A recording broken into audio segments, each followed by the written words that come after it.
Kawan-kawanku, selamat berjumpa. Sudah kangen, sudah rindu. Jeng jeng jeng jeng jeng. Segitu aja. Cuma segitu aja udah cukup, ya kan? Lama-lama udah hafal. Openingnya Ira Mesofaril pasti sama. Mau dia ngetik, mau dia lagi nulis, mau apa, pokoknya tetap sama. Bagaimana kabarnya? Semuanya AI? Baik ya? Alhamdulillah. Saya sapa dulu ya. Assalamualaikum warahmatullahi wabarakatuh. Bapak, Ibu, semuanya, anak-anak mama. Lihat dong, kita sudah kembali cerah. Ya, langsung menggunakan pakaian apa kita bilang? Seragam oleh. Ketahuan oleh. Seragam apa namanya? Seragam perjuangan. Iya kan? Ini tiap hari kita menggunakan daster. Setelah kemarin berlibur ke Bali, ya kan, kita tuh semua udah senang-senang di sana, udah ngecar, sudah wah, udah happy, makannya banyak banget, ketemu teman-teman, sahabat, wah, pokoknya perjalanan trip ke Bali walaupun cuma sebentar, tapi sangat berkesan banget. Aduh, sekarang kita kembali lagi bertugas. Tugas kita adalah membuat suatu cerita, bukan cerita sih. Mari kita bertukar apa namanya, kita bilang pengalaman. Kita ngobrol lagi ya. Kali ini topiknya katanya AI saya, Mama Ira, mari kita membahas sesuatu pasca pernikahan. Berat mulu, ibu ngajakin saya pasca pernikahan mulu. Kita sendiri nggak dilamar-lamar, pengalaman. Ada tulisannya kan, kemarin nih belum laku-laku nih. Oke, kalau gitu kita ngomongin pasca pernikahan. Tapi ternyata kalau kita setelah menikah itu ada tahap-tahapnya loh semuanya. Ini terutama untuk anak-anak mama yang baru saja melangsungkan pernikahannya atau persiapan pernikahannya, ya. Sekaligus juga note nih buat Mama Ira nih, ya kan. Bisa juga untuk Bapak Ibu semuanya yang mungkin pernah mengalami atau juga pernah melewati masa-masa atau fase-fase seperti ini. Apa sih sebetulnya tahap-tahap culture shock namanya? Culture shock tuh apa ya namanya? Kalau kita bilang tuh apa ya? Culture shock tuh perbedaan. Kaget, kejut Bu itu namanya. Kalau culture shock itu adalah perbedaan sesuatu yang membuat kita, ya istilah kasarnya memang terkaget-kaget gitu ya, perlu adaptasi gitu. Kalau kita misalnya gini, contohnya jangankan pernikahan, misalnya kita tinggal di suatu negara lain yang bukan Indonesia, ya.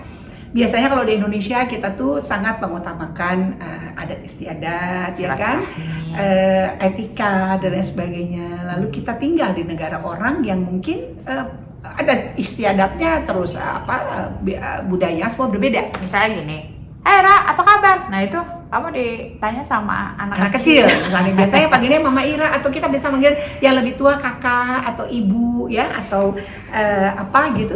Lantas kalau di sana tiba-tiba saya dipanggil namanya aja, Hai Ira gitu kan. Nah, buat kita sih yang mungkin belum terbiasa kan, kok anak kecil ini kok kayaknya nggak sopan banget ya panggil kita langsung nama gitu ya. Tapi kalau di sana mungkin sudah terbiasa gitu, kecuali ada hubungan yang lebih intim, maksudnya dalam circle kekeluargaan ya. Biasanya mereka menggunakan auntie or uncle atau mungkin grandma, grandpa dan lain sebagainya. Tapi itu adalah salah satu yang simple aja ya dari adat istiadat, perubahan budaya bila mana kita tinggal di sebuah negara yang lain. Tapi kalau ini pernikahan, awal ya kalau kita menikah itu kan kita happy ya, iya dong, seneng dong, mau dilamar, ketemu tiap hari. Ya. Ada tahap yang pertama yaitu tahap honeymoon. Wah, setelah pernikahan selesai, matur suwun, wah semuanya foto segala macam, langsung lirik-lirikan sama pasangannya itu langsung mesem ya kan. Artinya setelah itu adalah dunia mereka berdua. Asik. Tahap bulan madu, waduh, itu mereka bisa senang-senang, ya kan. Perbedaan yang namanya biasanya tidur sendiri, sekarang tidur berdua.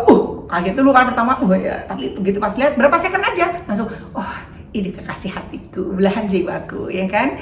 Perbedaan-perbedaan kecil, ya, kebiasaan-kebiasaan buruk seseorang pada saat tahap bulan madu itu di skip. Mas Anang sekarang di skip. Kenapa di skip? Karena euforianya semuanya cuma penuh dengan rasa cinta. Iya, menikmati bulan madu bersama, segala macam. Ya kan? Ya, silahkan monggo menikmati hari bersama dengan penuh sukacita. Sudah dong?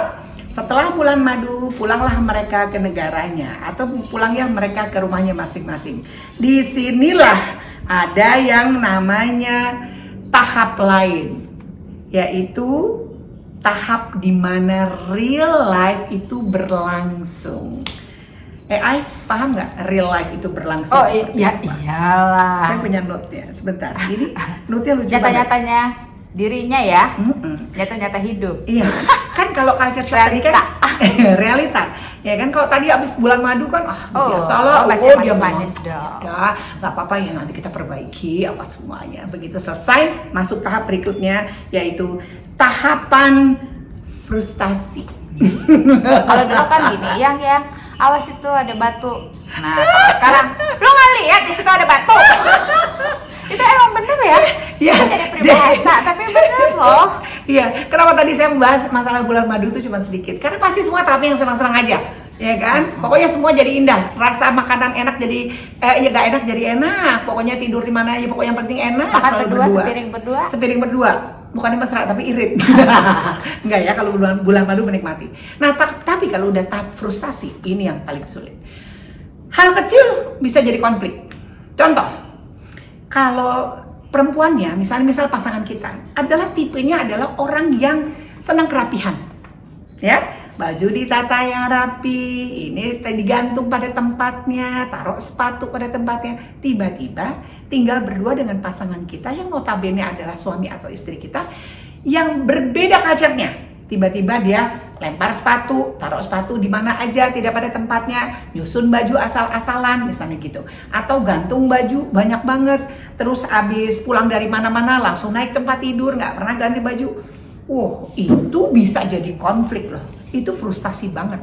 Kalau kita nggak sabar-sabar, kita memaklumi bahwa perbedaan itu adalah sesuatu yang pasti akan terjadi, tapi demi melangsungkan perjalanan kehidupan bersama sebagai sepasang suami istri, mereka harus adaptasi dong. Iya kan? Gak bisa dong kita juga egois gitu kan. Nah, artinya apa? Momen-momen seperti ini tuh perlu sekali perjuangan dan doa plus air mata.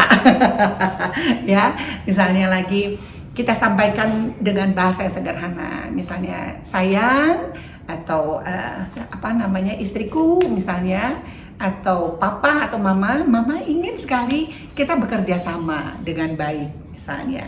Hal-hal yang bad habit itu kita coba rubah dari saya maupun dari dirimu, misalnya seperti itu ya. Jadi kita akan ketemu nih, kalau perlu dicatat. Kalau saya sih dulu dicatat. Kesukaannya misalnya keburukan saya adalah misalnya mengorok misalnya gitu. Ngorok misalnya, pasang saya ngorok, sama misalnya gitu. Terus misalnya lagi kebiasaannya gantung baju misalnya gitu.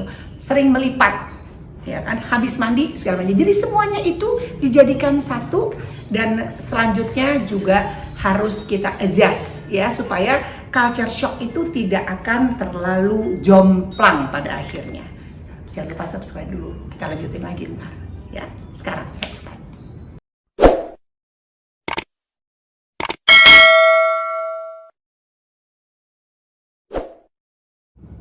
Oke, itu baru sampai dengan tahap pembicaraan. Kenapa kalau kita nggak bicara terus terang? Terutama misalnya gini, kita biasa menghandle segala sesuatunya sendiri. Tiba-tiba harus datang pasangan kita, ya, yang mungkin akhirnya membuat kita merasa tidak nyaman, ya. Apapun juga, termasuk yang paling sering terjadi adalah begini, menghandle urusan keuangan. Nah, ini dia. Kalau misalnya kita diberikan satu kondisi, di mana kondisi itu sebetulnya dalam tahap minim, ya, masalah keuangan ya, lalu kita hanya sebagai people pleaser gitu, ya, even kepada suami kita atau pada istri kita. Ini cuma segini ya, iya nggak apa-apa. Mama. People pleaser itu hanya untuk menyenangkan hati, atau terkesan mengalah. Nggak apa-apa gitu ya. Ya, terkesan mengalah supaya orang lain atau pasangan kita menjadi lebih senang gitu. Padahal itu sebetulnya menjadi hal yang tertekan kan ya buat kita ya, lama-lama bisa jadi dong. depresi. Ini frustasi loh dalam kondisi kayak gini. Iya, benar. Oh iya nggak apa-apa, suamiku cuma bisa kasih segini, nggak apa-apa, nanti aku cari sisanya. Oh iya nggak apa-apa, suamiku kebiasaannya begini, nanti aku yang ngerapiin. Oh iya handuk biasa dilempar basah-basah, nggak apa-apa, nanti aku rapiin. Terus sampai kapan? Kita kan hidup berdua itu pengennya bahagia. Benar kan? Saling melengkapi satu dengan yang lain. Kalau kita tidak bicarakan baik-baik, kalau message kita tidak sampai kepada pasangan kita, terus untuk apa kita hidup bersama? Ya, gitu. Jadi jangan hanya menjadi people pleaser atau menjadi pasangan apa yang nggak enakan. Yang nggak enakan lah demi suami ya, demi cinta. Nggak bisa seperti itu. Jadi bad habit harus diganti atau dirubah menjadi good habit. Dari siapa? Dua belah pihak. Jadi Ya. mending kita terus terang Terbuka. aja ya.